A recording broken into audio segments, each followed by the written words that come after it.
Break के बाद एक बार फिर हाजिर है। तो डॉक्टर साहब प्लीज़ सवाल जो हमने आपको किया था जवाब। जी बिल्कुल, इस सवाल पे गुफ्तगू होना बहुत ज़रूरी है कि हज़रत इमाम हसन रज़ियल्लाहु अन्हु की सीरत के वो कौन से पहलू हैं जो आज हमारे लिए राह अमल हैं, रहनुमाई का सबब बनते हैं। आपकी पूरी ज़िंदगी ही एक मिसाल है, बेशुमार आपके औसाफ हैं, लेकिन मैं समझता हूँ कि दो चीज़ें बहुत बुनियादी हैं और आपकी शख्सियत का जो सबसे नुमायाँ पहलू है वो आपका तहम्मुल और बर्डबारी है। ये दो ऐसे औसाफ हैं जिनकी आज हमारे माशरे को बहुत ज़रूरत है। बिलाशुबा अक्सर औकात ऐसा होता है कि हम अपने जज्बात का बरमला इजहार करते हैं, अपनी ताकत और क़ुव्वत का इजहार करते हैं, लेकिन ज़रूरी ये होता है कि हम हालात को, वक्त की नज़ाकत को देखें और अपने उन जज्बात पर बंद बांध लें, जो कि माशरे में अब बिल्कुल भी नहीं बचा, नापैद होता जा रहा है। सही बात है। और यही वजह है कि एक इंतशार की सी कैफियत है। तो हज़रत इमाम हसन रज़ियल्लाहु अन्हु की ज़ात में जो चीज़ नुमाया है सबसे, वो आपका तहम्मुल है।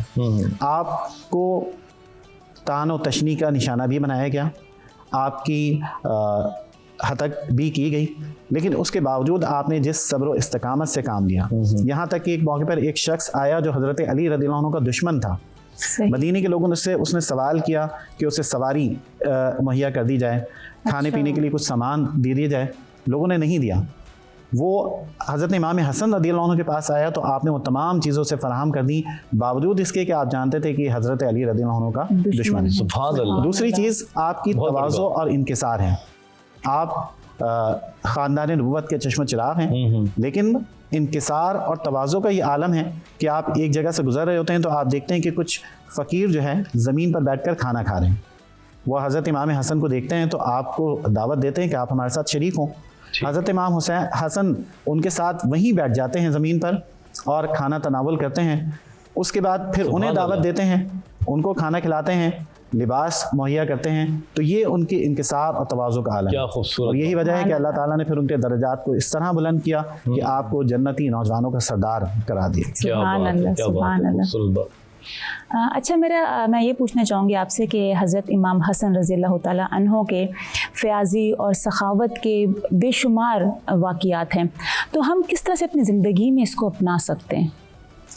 बिल्कुल, आपकी शख्सियत का एक और जो बड़ा नुमायाँ पहलू है और रोशन पहलू है वो आपकी सखावत और फ़याज़ी है। 3 मरतबा ऐसा हुआ कि आपने अपने घर का आधा सामान राह खुदा में दे दिया और 2 मरतबा ऐसा हुआ कि आपने पूरा सामान राह खुदा में खर्च कर दिया। सुभान अल्लाह। और ये जो आपकी फ़याज़ी है, खिदमत खल्क है, इसे आप इबादत समझते थे। एक मौके पर आप एतिकाफ़ में बैठे हुए थे, एक साइल आया, उसने सवाल किया तो आप एतिकाफ़ से उठ गए, जाकर उसकी ज़रूरत को पूरा किया, फिर आप दोबारा एतिकाफ़ में बैठे। अच्छा। और इसी तरह से एक मौके पर जब आप खाने काबा का तवाफ़ कर रहे थे, एक शख्स ने चाहा कि आप उसके साथ चलें और उसकी ज़रूरत को पूरा करें। हज़रत इमाम हसन रज़ियल्लाहु अन्हु उसके साथ गए, उसकी ज़रूरत को पूरा किया और फिर आके तवाफ़ में मशगूल हो गए।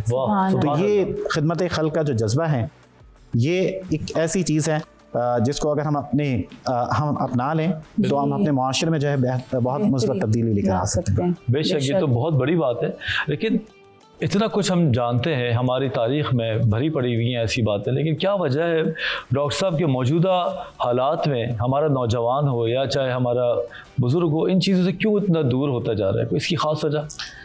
इसकी एक वजह तो ये है कि हमारी तरजीहात बदल गई हैं, और दूसरी बात यह है कि हमने फ़राइज़, नवाफिल, मुस्तहबात का जो फ़र्क है उसको नहीं समझा।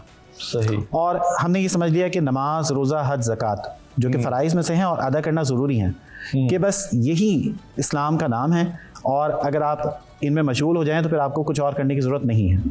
जबकि इस्लाम जो है उसने अखलाक का नाम है, बेशक मखलूक खुदा की खिदमत करने का नाम है। बेशक हज़रत इमाम हसन रज़ियल्लाहु अन्हु की ज़िंदगी से हमें ये सबक मिलता है कि आप तवाफ़ बैतुल्लाह कर रहे हैं, और ज़ाहिर है कि इससे बढ़कर और क्या इबादत हो सकती है, लेकिन चूँकि नफली तवाफ़ था तो आपने उस नफली तवाफ़ पर एक साइल की ज़रूरत को पूरा करना ज़्यादा बेहतर समझा। कितनी बड़ी ये वो चीज़ है जिसको हमें समझने की ज़रूरत है कि अगर एक शख्स भूखा है तो नफिल पढ़ने से पहले उसको सैराब कर देना जो है वो ज़्यादा अहम काम है सुभान अल्लाह। कि आप एहतिकाफ से उठकर जो है वो चले जाते हैं। जी तो ये जो चीज़ है ना, ये हमें समझने की ज़रूरत है कि हज़रत इमाम हसन रज़ियल्लाहु अन्हु जिनसे ज़्यादा शरीयत को, इस्लाम को कौन जानता है, बेशक बेशक वो ये बता रहे हैं कि मखलूक खुदा की खिदमत अफजल है, नवाफिल का दर्जा बाद में है। बहुत तो बड़ी ये बात हमें है। समझने की तरजीहात ज़रूरत की बात हो गई है तो सारी सारी जी ऐसे ही। बिल्कुल बिल्कुल शुक्र। मेरा सवाल ये है कि ये तो एक हमारे लिए एक आइडियल पर्सनैलिटी हैं, तो हम अपने बच्चों में हम उनकी कैसे तरबियत करें कि हम उनको सिखाएं कि जो ये एक पर्सनैलिटी है वो उनकी भी आइडियल पर्सनैलिटी हो और उनकी भी एक सीरत व किरदार में ये सब चीज़ें आएँ। इस सिलसिले में एक तो हमें हज़रत इमाम हसन रज़ियल्लाहु अन्हु का जो बचपन है उसे देखना चाहिए कि किस तरह आपकी तरबियत की गई, किस तरह आपको बड़ों के अदब सिखाया गया। हम ये देखते हैं कि एक मौके पर हज़रत इमाम हसन इमाम हुसैन रज़ियल्लाहु अन्हु वज़ू खाने पर मौजूद होते हैं और एक साहब जिनकी बड़ी उम्र थी वो वज़ू कर रहे थे, उन्होंने देखा कि वो वज़ू जो है वो सही तौर पर नहीं कर रहे हैं। ठीक। तो अब हज़रत इमाम हसन इमाम हुसैन ने उन्हें टोक नहीं दिया फ़ौरन कि आप जो है वो सही वज़ू नहीं कर रहे हैं, बल्कि बड़े खूबसूरत तरीके से आपने उनकी तवज्जो दिलाई।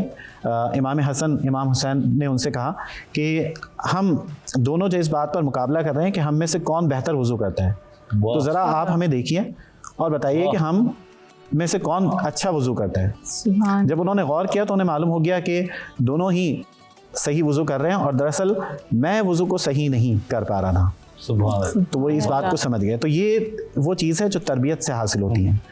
लेकिन देखिए कि ये आप ये सिखाने का तरीका देखें आप कि सामने वाले को बुरा भी ना लगे, सामने वाले को ये भी महसूस ना हो कि मेरी इज्जत में कमी हो गई है। लेकिन अगर आज देखें आप, चाहे वो मस्जिद हो, चाहे वो हमारे लोग हों, नमाज भी सिखाते हैं तो डांट देते हैं, वज़ू करते हुए भी डांट देते हैं, बताते हुए डांटते हैं, तो इससे हमारा जो बच्चा सीखने वाला है वो दूर नहीं चला जाएगा।